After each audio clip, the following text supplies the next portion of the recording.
So I just kept I know progressing. for 8 years Mm-hmm. you went undiagnosed. What were those 8 years like?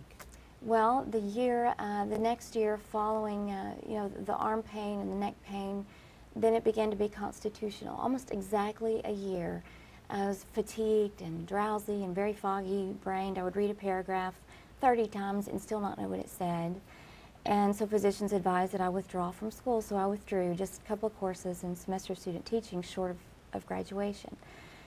And from there it just kept progressing. 1 year after another, it just kept getting worse and worse. And the year following that, I began to develop neurological symptoms to the degree that multiple sclerosis was highly suspected, myasthenia gravis, all sorts of things.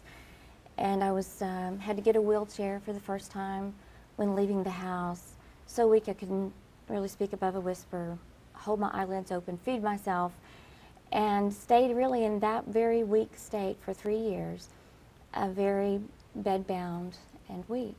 However, what really made the disease advance for me, what was into such an unbearable state, was that in seeking a diagnosis, a spinal tap was done because I had so many neurological symptoms. And after that spinal tap, for some reason, the disease, although it was apparently affecting my brain, took a different, just a different mechanism of action in my brain, and it caused such agony that I didn't see how I could live a week with it. I began to feel like I was being electrocuted or burned alive in my brain, where you feel thoughts. And I began wailing and writhing, and we did several things in case the spinal tap was leaking, to thinking that would be the solution and be the remedy. And it didn't affect it at all. And when it first got to that state, and we are at this point 4 years after the Miss Texas pageant, and when that first happened, I just remember thinking, God, if you can get me 1 week until my appointment with the specialist, and he has definitely got to figure this out, you will have done a great thing if you can get me that far. And yet, that doctor had no answer, and 3 years later, I was still in the same state. You say we. Who's we?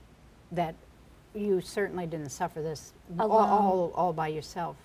Who was with you during this time? Well, Natalie? I was married at the time, and of course, something that dramatic and such a large scale, it's very hard for a spouse, very difficult. But he was very helpful for a number of years, and so I lived in the Dallas-Fort Worth area. My parents lived in East Texas.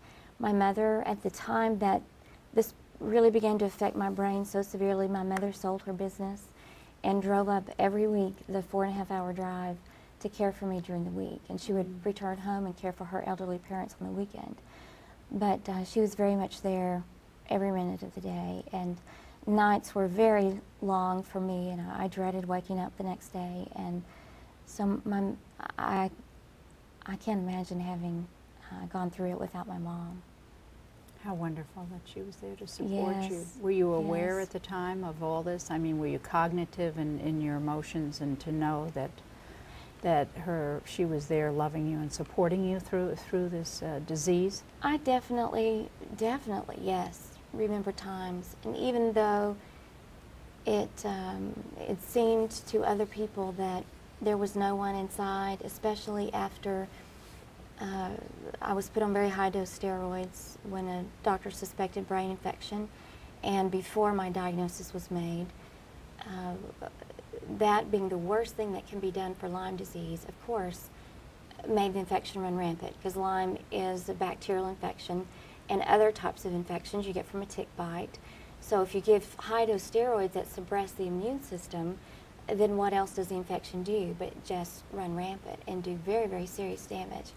So especially when I was on high-dose steroids, and from that point on for 3 years, I just screamed like an animal. I behaved like an animal. I lived the majority of the time on the floor, either in the dark in a closet with my face next to a baseboard, and I screamed, just screamed bloody murder so loud that all the dogs in the neighborhood would hear and join in with me. So though, and I would have, there would be weeks or moments spread months apart where I could be lucid, and there were those moments, and I could carry on conversation.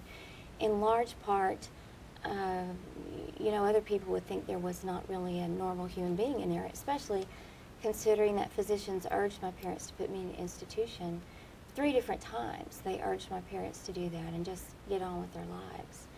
And my parents didn't feel like that was God's ultimate plan for me, and neither did I. So, but yes, even in that really severe time, I have very clear memories, even when other people have said, other family members, a brother of mine came one time to visit and said after that, told my family he just didn't think he could come back because I seemed like such a vegetable. And yet I remember him looking at me, I remember him stroking my hair, I remember him crying.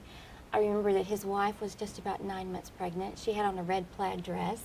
And I remember what I was doing. And yet, to everyone else, there was just, Natalie was not in there. Yes. Oh, my. Mm-hmm. My. In 1996, was it, you were diagnosed. What was the diagnosis? What did they say? And why did it take 8 years? Well, I had been tested for Lyme disease a number of times. It was suspected several times by a very intuitive physician here in the Dallas-Fort Worth area. However, at that time it was believed that tests could prove whether someone had Lyme disease, and we know now that typical tests aren't reliable. It's really a clinical diagnosis. However, the way that my diagnosis came about was just divine providence. It was God working in an unreal way. But a research microbiologist at Wayne State University had my blood testing for other things, and she cultured the spirochete that causes Lyme disease. And so that's how So it was a about. fluke almost. They weren't testing for Lyme, they were testing for something else. Right. And since it came about that way, and since it had already been turned down so many times as a diagnosis, when that word came down to us, my family and me, it just didn't seem real. It didn't seem like, for that much damage and that much devastation, how could a little bitty tick bite do that? And so it was hard to believe and hard to accept. So we went ahead with the treatment, but it just, it took years to come to grips with the fact that Lyme disease could actually do that. So we began the IV antibiotics and all the things that are supposed to help it. And in the first few weeks, I did experience a little bit of improvement, but I couldn't really continue with that treatment enough to sustain that improvement. And I went right back into that severe dementia for 2 more years. Why? In and through it, what did God do in you, Natalie? And what is God doing now? I'll go with the first one. I asked you 2 questions. What did God do as you look back? How did He, through that experience, what happened in your life? I got to know Him in a way I couldn't have any other way. I mean, my self-sufficiency ended, and I couldn't exist autonomous of God. There was no way.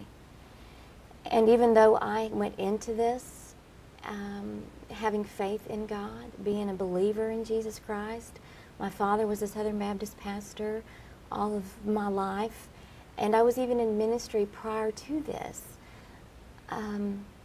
I still could not have fathomed before I went into it, knowing the God of the universe the way I came to know Him.